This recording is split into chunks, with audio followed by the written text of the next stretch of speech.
Imagine getting paid just for sharing your thoughts on products and services you use every day. With Survey Junkie, it's that simple.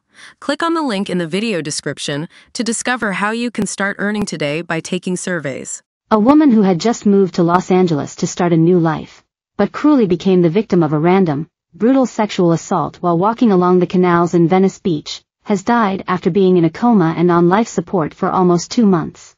Sarah Alden, 53, was declared brain dead earlier this week, having been attacked on April 6, whilst walking along the banks of the famous canals in Southern California. Alden, who was the mother of 2 sons, was subjected to the most horrific attack that left her brutally raped and assaulted. She was not the only woman attacked that night. Mary Klein, 54, was the attacker's second victim. She too was sexually assaulted and left with serious injuries to her body and face, believing that she was about to be killed. The suspect, thought to be a homeless man, Anthony Francisco Jones, 29, was arrested by police on April 11 for the assaults. Police confirmed that both attacks had a sexual element to them. The level of brutality that was engaged in was very reprehensible, said LA County District Attorney George Gaskin. Jones was seen on surveillance footage carrying a bottle of liquor as he walked close to the canals. It's believed the bottle he was carrying was also used in the attack, which came just as Alden had moved from Massachusetts to California to start a new life. Earlier in the day before the attack, she had signed a lease for an apartment in Venice and was planning to surprise friends at a brunch the following day, when the brutal assault suddenly cut those plans short in an attack that would ultimately end her life.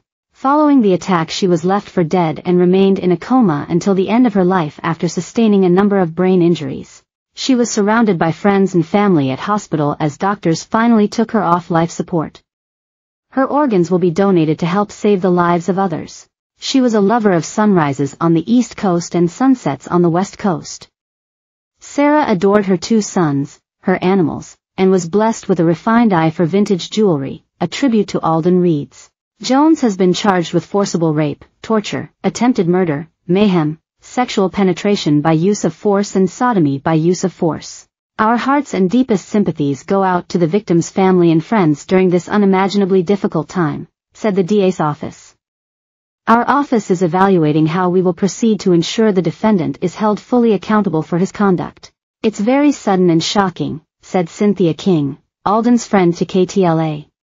She was extremely intelligent, well-educated and witty. She was stolen from us.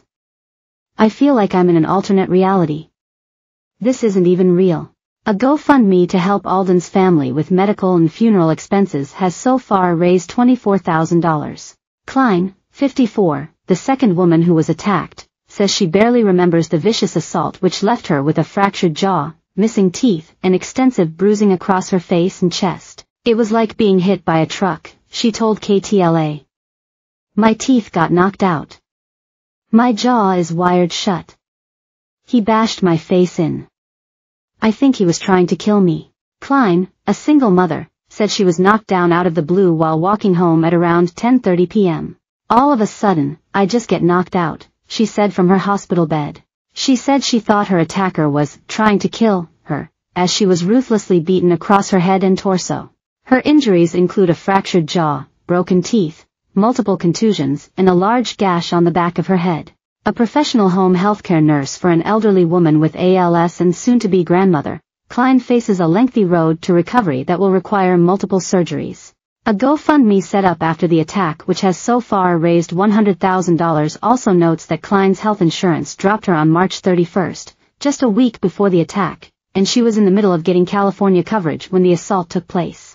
Klein's son Robert added that while he was glad to see an arrest was made, he questioned why such a predator was able to walk the streets freely. I want predators and violent attackers to be held accountable, have longer sentences, and just not be out on the streets with our family members. Klein said she hopes her attacker is sentenced to prison for life, and hoped local officials would prioritize Tackley.